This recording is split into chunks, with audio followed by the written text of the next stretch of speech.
Hi everyone, welcome to channel. నేను మీ anchor Saritha. ఈరోజు మనతో పాటు వాస్తు పండితులు, అస్ట్రాలజీ శ్రీ శివప్రసాద్ గురూజీ గారు ఉన్నారు. ఆయనతో మాట్లాడతాం. నమస్తే గురూజీ. ఆశీర్వచనం తల్లి.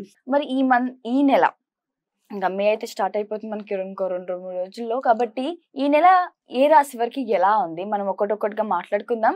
ప్రధానంగా అంటే ఒకవేళ వాళ్ళకి ఆ రాశి నుంచి ఏమైనా ఇబ్బందులు ఉంటే తగు చర్యలు కూడా మీరు మాకు వివరించండి. తప్పకుండా. గురుగారు, తదుపరిగా కన్య రాశి గురించి ఈ నెల వాళ్ళకి ఎలా ఉంది?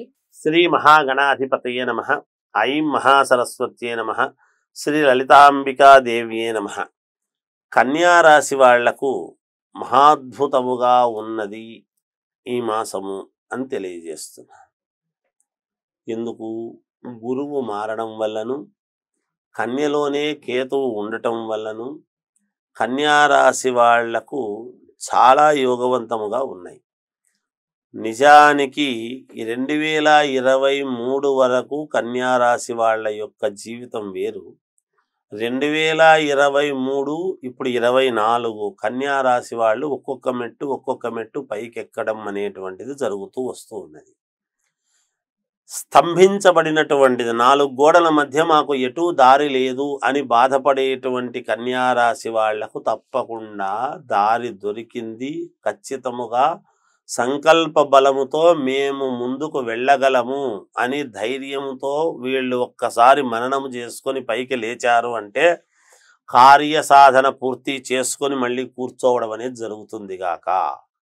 నేను చాలా దానిలో చెబుతూనే ఉన్నాను. కన్యా రాశి వాళ్ళ యొక్క ఈ విధానం ఏమిటి అంటే, వాళ్ళకే తెలియకుండా ఇబ్బందుల్లోకి ఎలా అయితే గతములో నెట్టబడినారో వాళ్ళకే తెలియకుండా ఇప్పుడు ఉన్నతమైనటువంటి స్థితిగతుల వైపు వాళ్ళ అడుగులు పడుతూ ఉన్నాయి. ఒక్కొక్క మెట్టు ఎక్కుతూ ఉన్నారు. కొంతమందికి తెలియడం లేదు, కొంతమందికి ఇప్పుడిప్పుడే ఎక్కుతున్నాం మేము అనేటువంటిది తెలుస్తూ ఉన్నది. కొంతమందికి భవిష్యత్తు సూచనలు కనపడుతూ ఉన్నాయి.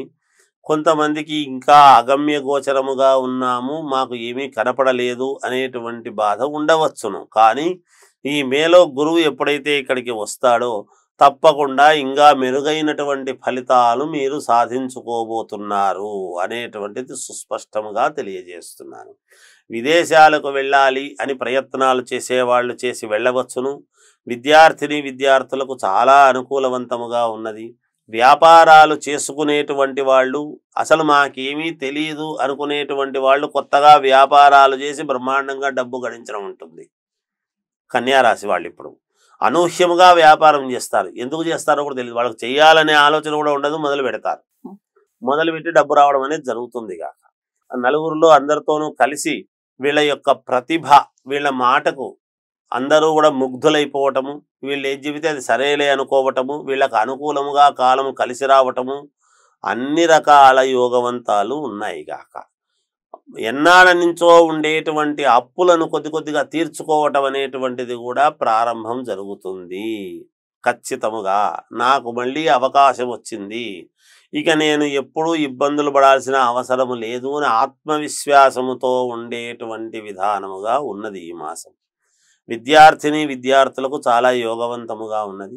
వ్యాపారాలు చేసుకునేటువంటి వాళ్లకు అత్యంత లాభదాయకముగానే ఉన్నది గాక, ఉద్యోగాలు చేసుకునేటువంటి వాళ్లకు ఉన్నతమైనటువంటి స్థితిగతులు రావటము, లేదా ట్రాన్స్ఫర్ అయిపోయి ఉన్నతమైనటువంటి చోటికి పోవడం లాంటివి జరగవచ్చును. భూపరంగా, వాహనాల పరంగా కూడా వీళ్లకు యోగం. అంటే సొంత ఇల్లు కొనడము కానీ, వాహనాలు కొనడము కానీ, నూతన వస్త్రాలు, ఆభరణాలు కొనుక్కోవడం